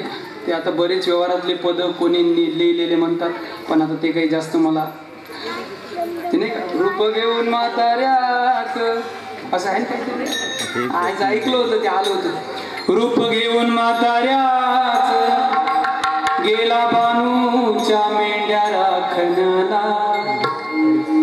प्रयत्न करतो आपण. असून जेजुरीचा राया गेला बानूच्या वाड्याला. शिवावतारी मार्तंड मल्हारी मनात ठेवलं बानूला. टाच मारून घोड्याला आपण वारकरी म्हणू. अहम अहम वाग्या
प्रेम ऐकलं पाहिजे. आप्पा आज काय करू, एक नवीन शोध. मी थोडा मगाशी डोक्यात आला. शेवटची चाल आपण कोणच म्हणायचे नाही. हे ऐकणारे जरा सुज्ञ आहेत. आणि ते मगाशी गुरुर ब्रह्मा श्लोक म्हटला ना, तेवढंच फार सुंदर वाटलं. शेवटची चाल आज यांनाच म्हणू देऊ. इकू देऊच नका दादा. उजवा हात केला की माता म्हणा, डावा हात केला की मातोबा म्हणा. नाही कळाला तर घ्या, मी घरून परत एकदा जाऊन येतो, काय अडचण नाही. काल्यापर्यंत येईल. शेवटचं चरण आज शेवटची चाल गावकरीच म्हणतील. पहिल्यांदा माता, नंतर सगळं पुरुष म्हणतील नाही का. अभंग आहे. न म्हणे उच्चिष्ट अथवा थोडे, तुका म्हणे भक्ती पुढे. सर्वांनी पहिल्यांदा माता. न म्हणे उच्चिष्ट अथवा थोडे. टाळी नका वाजवू. मी तुम्हाला त्रास देणार नाही. तुम्ही मुख्यमंत्र्याचा लाडका आहे. टाळ्या वाजवूच नका, फक्त म्हणा न म्हणे उच्चिष्ट अथवा थोडे.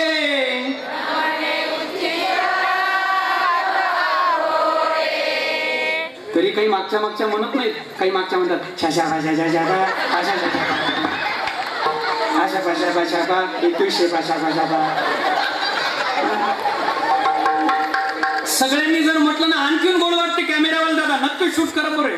लय गोड भजन करतात माता मंडळी. त्यांना भगवंतानी कंठही दिला. त्यांना दिला कंठ आणि आपल्याला दिला नरड. त्याचा पा किती चांगलं म्हणतात, फार सुंदर. हे बघा सगळ्या जणी म्हणा आणि सर्वांना शेजारणीला सोबत घेऊन म्हणा. सर्व म्हणा, मागच्या पण सगळ्या. कोणालाच काही शिक्षा नाही.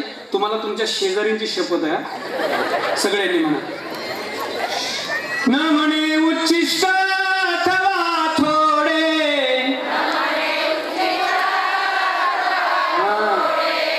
हा शपथविधी नंतरचा आवाज. न म्हणे उच्चिष्ट अथवा थोडे.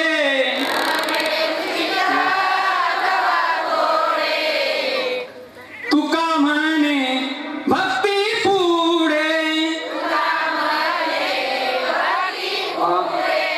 थोर प्रेमाचा भुकेला.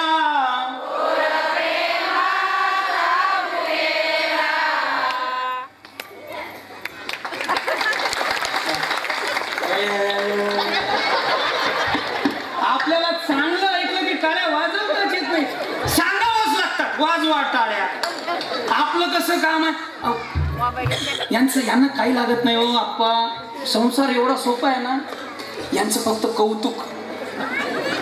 आणि आपलं कसं असतं, घरी गेलो चहा झाला का, झाला असेल तर घेऊन या. मग कधी बाजी रावत. जरा यांना कौतुक फक्त स्तुती. काही नाही, घरी गेले ना हे बघ सुमन नाही कोमात गेली तर मग म्हणत तुम्ही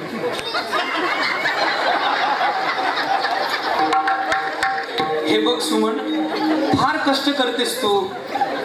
एवढे कष्ट करायचे नाही ग. माझ्या लेकर बाळांना पाहतेस, माझ्या आई वडिलांचं पाहतेस, शेतीला सांभाळतेस का, काय करतेस.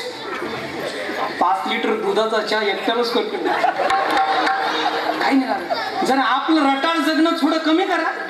बिचारा माय आई वडिलांचं नाव सोडून सगळं सोडून आपल्या इकडे आल्या. थोडस असं चांगलं जगत चलावं व्यवहारात. पण आजकाल ते तेवढं पाहायला मिळत नाही.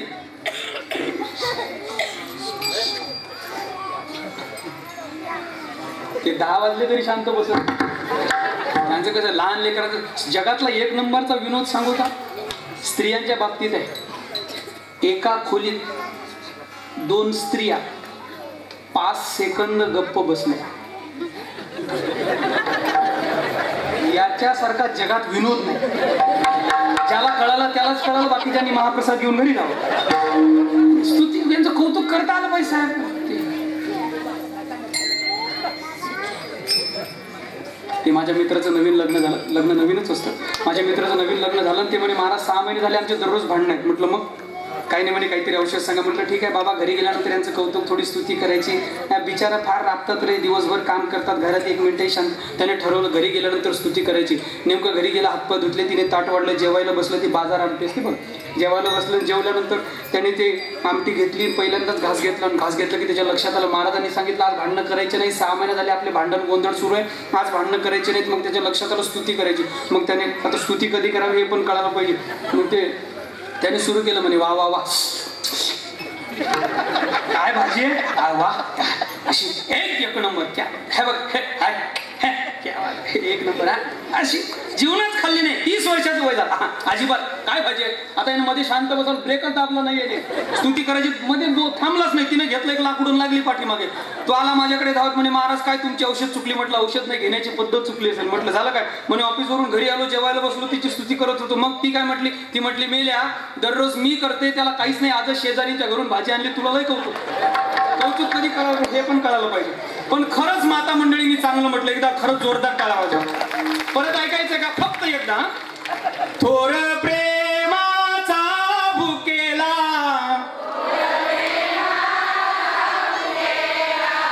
बंदुकीमध्ये गोळ्याच ठेवल्या त्यांनी. हा आई खरंच एका स्वरात एका तालात एका लयीत, यांना सगळ्यांना माहिती आहे एका स्वरात तालात लयीत म्हटलं तुम्ही, पण याच्याही पेक्षा चांगलं ऐकायचंय तुम्हाला.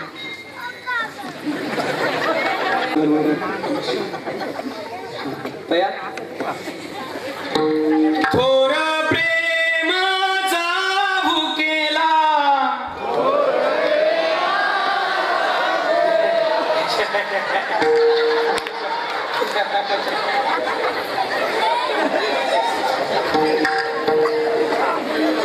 थोड्याच दिवसात विनोदाचार्याच्या वाटचालीकडे. आपलं कसं आहे, आपलं स्वरात नाही पण जोरात आहे. कसं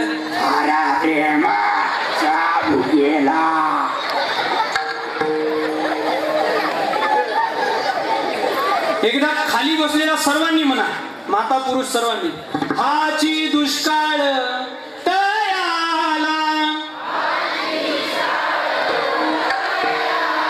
थोर प्रेमाचा भुकेला,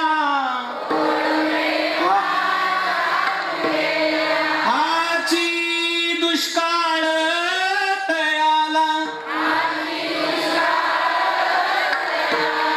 तयाला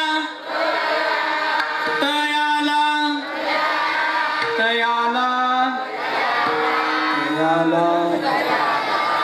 तयाला कोण आणला मेला म्हणून. हाची दुष्काळ तयाला अत्यंत गोड भजन झालं की फ्रेश झाले. आता हे जर भोजन नसतं तर कीर्तन 11 वाजेपर्यंत असतं, पण वेळेचं बंधन आहे. वेळेच्या प्रभावाने 2 मिनिटं मी तुमच्या पुढे गेलो, कारण 7 ते 9 कीर्तन ही वेळेतली कीर्तन आहेत. आणि गुरुवारी तात्या तर असं म्हणतात की अशी कीर्तनं व्हायला पाहिजे.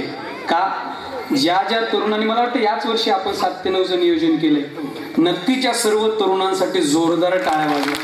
कारण का 7 ते 9 हे जे नियोजन आहे, उद्या शेतात 9-10 वाजता जेवून लोक घरी जातात आणि उद्या आज रात्री आराम होतो, सकाळी शेतात आपापली कामं करायला लोक मोकळे होतात, काही त्रास होत नाही, झोप पूर्ण होते. पण 9 ते 11च्या कीर्तनात काय होतं, कीर्तन 11:30 पर्यंत होतं, घरी जायला 12 वाजतात, पण झोप येत नाही. मग झोपेची वेळ निघून जाते, 1-1:30 वाजेपर्यंत झोप येत नाही, सकाळी उठावं लागतं, आपले कामं राहतात. पण 7 ते 9ची कीर्तनं फार चांगली कीर्तन आहेत आणि तुमच्या नाशिक प्रांतातही हे कीर्तनं चांगल्या पद्धतीने सुरू झालेत. म्हणून ज्यांनी सौजन्य घेतलं त्यांच्याही चरणावर साष्टांग दंडवत करतो. महाराष्ट्रातील सर्व वारकरी, थोर प्रतिभावंत गायनाचार्य महाराज, मृदंगाचार्य महाराज यांच्याही चरणावर दंडवत करतो आणि थांबतो. विठ्ठल जय जय.